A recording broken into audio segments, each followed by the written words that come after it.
Well, hey family, happy Friday. It is me. I am I got up like really early this morning. I get up early every morning, but this morning was extremely early. When I woke up, I couldn't go back to sleep. So I just figured I would get up and talk to the Lord for a little bit and then try to get some pieces made this morning, right? I haven't been able to do anything. Like my job schedule and everything has been extremely busy. And then not only my job schedule, I'm getting ready for. I'm going to be using this really pretty ceramic bead, and I'm going to make a third bracelet to go with these bracelets, so I can take pictures and put it somewhere to sell.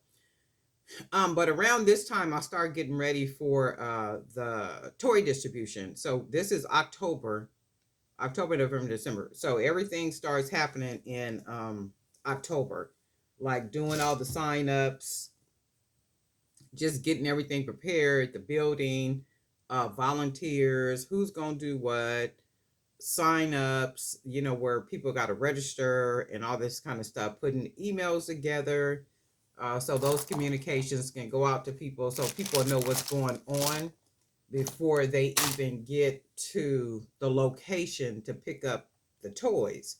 So what generally happens is people have to register children. I'm trying to see which bees I want to use. People have to register children. Every child. So between the ages, I want to say 9 months up to 13 years old or something like that. I'm gonna do it like this. That might be the ages. If it's not, I don't know. But anyway, something like that between those ages. So they have to register, and then once they register and everything, they have to register every child within that age range that they're going to be bringing to get toys. So that's a lot of paperwork. That's a whole lot of stuff that has to happen with that, verifications, all this other kind of stuff.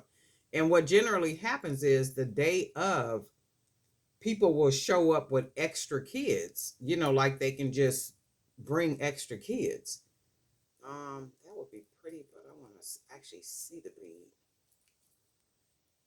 I think I should be able to see a little bit of it, right? So what people will do is they will bring extra kids that were not registered. And then, that's a whole mess at the door. So you got to check your, it's a whole lot of organization. That's pretty. It's a whole lot of organization in the sense of names and parents and ages and the date that they signed up, because there's a cutoff date that you have to register. And a lot of times people will say that they registered on a certain date and all this other kind of stuff. They can register after the deadline. However, they will be waitlisted, meaning that their name will go to the very bottom of the list. And if somebody else doesn't um, confirm that they're going to, be there to pick up the toys, then I generally will move them up on the list, depending on how many people don't confirm that they're going to, come to the event. I like that already. That they're gonna come and bring the kids to the event, right? So that's a whole lot of work. But a lot of times what happens, people will bring extra kids that were not registered. So they'll say, "Oh, well, I registered little Kimmy, and little Kimmy name should be on there." Well, little Kimmy name is not on there because I'm the one that get all the registrations. I'm the one that do all the paperwork. I basically do all the everything as far as the registrations and setting everything up and doing all that, right? So that within itself is a whole lot of work. And people are something else. I mean, they'll bring 9 extra kids knowing you didn't register these babies. And the sad thing is, well, not sad, but what we generally do is we count every toy that we have. We count all the toys. I'm trying to see what I want to match with this. We count every toy that we have, and then we break them up by age and gender, and we organize them just like that in the area where we set up at. So that's how we set up. When when the kids walk into this area, it's literally like a toy store.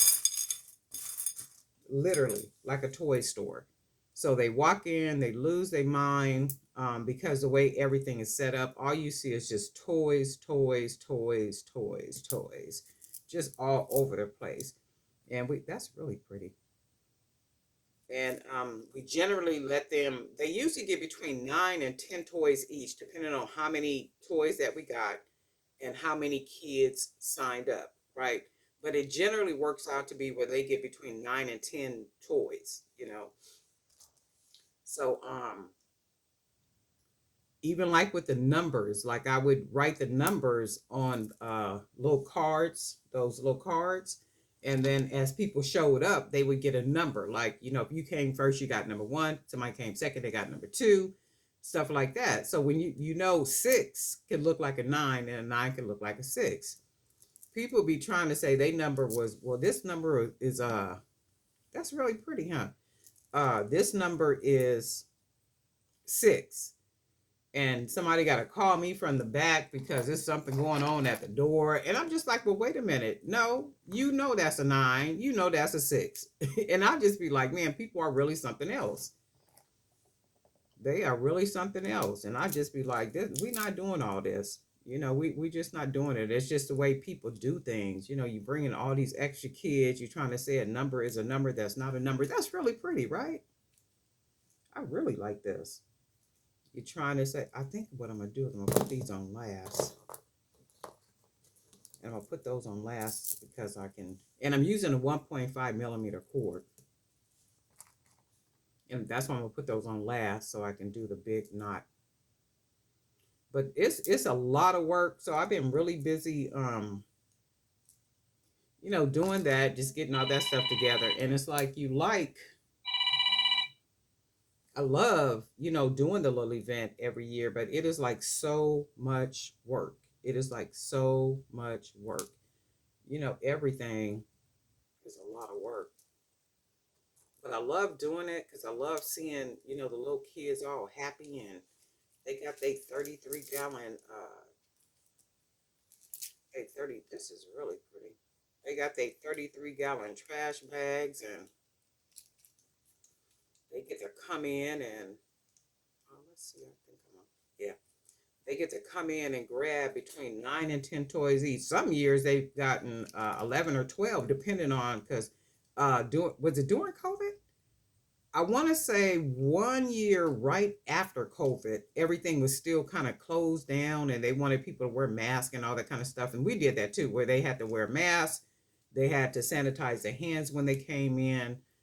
I think we even did like temperatures when people came in. We did temperatures. And that's another thing. They bring kids sick. And it's like, ma'am, no. And that's another thing. They want to come without bringing the kids. It's like, no, it's for the kids. We understand you probably want to keep the items for Christmas for the kids, but them kids not gonna remember if we do the distribution where they can come and pick up usually at the beginning of the year, like December 6th, 7th, depending on what falls on that first Saturday in December. So that's usually the date that we pick. Well, I generally pick, you know, for the distribution. Them kids are not gonna remember that stuff by Christmas. So let them come on in, grab what they're gonna grab, give them one of them toys, and then put the rest of that stuff away for Christmas because they're not gonna remember it. And we don't promote it as a Christmas event or anything. It's just a toy distribution. This is really nice. I like the way that looks. Look how pretty that is. Just with some beads. But anyway, that's what I've been doing. Getting that stuff together and then also working on some other stuff. We do a lot of other community events and things, and that stuff just takes time. It just sucks up so much time, you know, but I love doing it. These are really, really nice, right? And I'm going to sell these as a set too. And then that's a beautiful thing about when you make each bracelet a masterpiece all of its own. These things can be worn just separately. like this one just by itself, or you can, match them together. This one, these beads I got from the dollar store, I believe. And I made myself a bracelet out of some of these, and it held up really good. I didn't, no paint wore off or, nothing. It wore really well. And I usually try to, test out the material, the supplies before I make items and, sell them and stuff. But nothing, these wore really well. And I got these at the dollar store. You guys probably got some too, but I got them at the dollar store. But anyway, this is really pretty. It matches really well. I really like this. So it's a 3-piece, and this is going to be sold as a 3-piece. Of course, I'm going to take pictures, put it on the actual a couple of websites, and then 2 websites to sell. So that's these for now. And guess what? I hope everybody is doing well and you guys are having a really good day. Looking forward to the weekend, and got some good stuff planned and busy and all that kind of stuff. But anyway, got to be at my day job in a minute. So guess what? We'll talk.